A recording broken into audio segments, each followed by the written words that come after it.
Yeah, I know this is an unpopular opinion, okay? And y'all may not agree.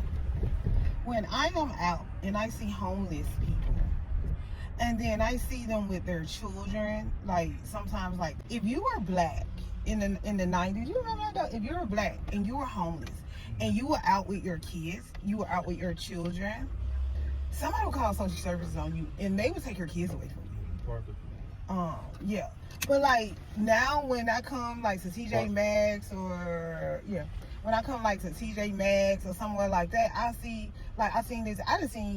non-black people. I'm not gonna say I'm not gonna call out one group. I see non-black people with their kids out and they're homeless, where either they're homeless or they pretending to be homeless. But I noticed like they are always out, and to me, like we've been put out of our house before. Like, and my mama then had to do some things that's, to get a roof over our head. But I would honestly say my mama ain't never had me out. Like, where people can feel sorry, like, oh, I got children. My mama didn't even want nobody to know, my mama used to wrap up. Like, one time we got put out of our house and it was cold. And I remember this. My mama had us on like coats. We had on gloves, and she had us like in the car, like we was under. Remember she had that van, and you know my mama had that van. This before me and you knew each other, but you knew who my mama was. Yeah. And we would be in that back of that van under blankets, and we would be asleep. We would have food. I would say this. I don't know what the hell my mama did, but we weren't but in that damn van but a week. She ended up getting some money. We ended up living in like a boarding house, like where you rent rooms. But my mama ain't never had us out in the cold, like standing beside her with money. I don't know. I know it's an unpopular opinion, but I kind of side-eye people like that. And maybe, I don't know what a person is going through. You know what I'm saying? I don't know if they using their kids to hustle or not. I just know this. Poor or not poor, and people say you will say what you will do. I know what I would not do because of the way I have grew up. I know I'm not gonna have my kids standing out in no cold begging for no money. No, I don't care how low I am. Right. And I'm not judging them. I'm just saying it is just so different in 2024 2025 versus growing up in the 90s and being poor in 2025 and being poor in the 90s is two totally different things. I would honestly say that. Because a lot of shit because it's a lot of, I see a lot of non-black poor people and they get away with a lot of shit. I'm not saying I want anything too bad to happen. I am just saying, back in the 90s when we were poor, and you needed help, social service would come and take your kids. When white women was poor back in the day and you needed help, they got them the help that they need. They gave them programs. Now, when you're non-black and you're on the streets, you can use your kids to get people to feel sorry for you. And I'm just going by where I'm from. I'm from Alabama. It may not have been like that where other people are from, but where I'm from, I have been on the other side. I have been homeless growing up as a kid, and I remember that shit. I remember the way they treated my mama when she was poor and didn't have nowhere to stay at that food stamp office is totally different than the way they treated white people. My mom told her, had to tell her that. She said, you know what, bitch, kiss my ass. My mom said, I'm not, you see I'm sitting here, you see I'm struggling, and you want to try to take my fucking kids and put them in an unsafe environment where people that look like you can hurt my damn kids? No, fuck you. My mom told that lady, fuck you and them damn food stamp, and I don't blame my mama. Same thing when me and you went down, I had the same lady. My mom, I'll never forget my mama told that lady at that food. She said, bitch, you either gonna give me these food stamps or you not. You see I'm going through a hard time. You see I'm hurting and you trying to make me feel low.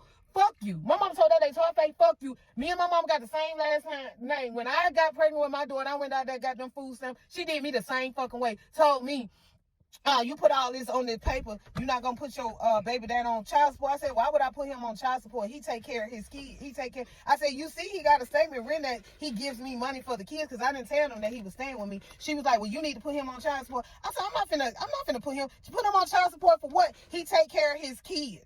I said, I'm pregnant and I got a baby and he pays my rent. Why would I put him on child support? She was like, well, you need to put him on child support or we gonna deny you. I said, well, fuck you in these food stamps. I said, it's mighty funny you want me to put him on child support when he's taking care of his kids. Make it make sense.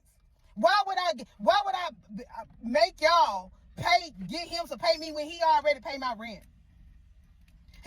When we need Pampers, I ain't never needed Pampers. We were poor. never needed Pampers from my children because he always, my husband used to work at Dollar General. He used to work at Dollar General. We had Pampers. We had Pampers. As anybody, my husband had a second job at Dollar General back in the day. As anybody from our neighborhood, if you on here and you from our neighborhood, because my husband got us out of the hood when I was pregnant with my second child, and he put us in a better environment. We were struggling over there, but he was not gonna let his kids live in the hood. As if y'all lived in Northport and those little apartments back off in the cut in Northport, and y'all remember the family, y'all remember my husband. When he worked, if you remember, and you on my timeline, and you remember my husband working at Dollar General, ain't nobody need no washing powder. Ain't nobody need. My husband made sure everybody in our neighborhood was straight when it came through with the washing powder in the household goods. Come see me. My husband, hey, and he didn't even say that. He'll be in the line and he'll get him there told him. People be like, I ain't saying, but if you lived off in Northport back in the day, back off in the cut. Y'all remember, my husband was the fucking hood Robin Hood around this bitch. He been like, you been like that. Oh, you remember that lady said you, what did she say? Your husband used to scare away the boogeyman. That's what she said. I never forget. Like, I love my fucking husband, man. My husband used to fucking scare the boogeyman. And y'all know what I'm talking about. Like, I'll say this. Being poor now and being black and poor in the 90s, it was different. It was different. Yeah, let somebody black be walking around with their kids begging for money. Social service will be on your ass, and then your kids will be up in a worse situation. What? Going back to the Dollar General thing, I mean, it's just simple fact that, like, I can look at you and tell you ain't really got it like that. Mm-hmm. That you literally coming in here spending your last 20, and I'm like, well, shit, man, Dollar General be all right.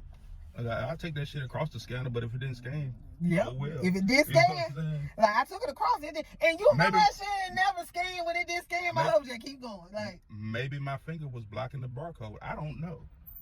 If it did scan, I remember that, bro. Like we had a little community. If you say that Northport back in the day, and what back in 1991? No, not 1991. 2001. Nigga, we was a whole little family back there. 2001, 2002, we was a whole little family back there. You got that man, when my husband got that second job at Dollar General, everybody was eating. We all had washing powder. We all had Pampers. Like, we were good. At least the shit that was gonna take you to the next one. Yep.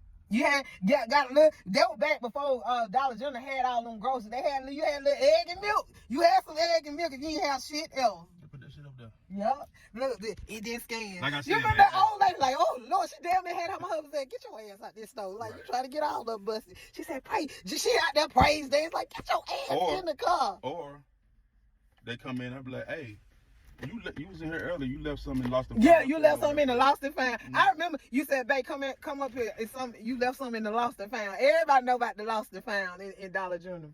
But yeah, fuck Dollar General. No, they don't do it no more. It is what it is. But have your receipt. But that, boy, first thing they could have told me, that camera don't work. I was like, oh, okay. Boy, you got us through. And if somebody tagged Dollar General, prove it. Cause we ain't say shit. I'm getting the whole hood through. Mm-hmm. I remember that. Not just us.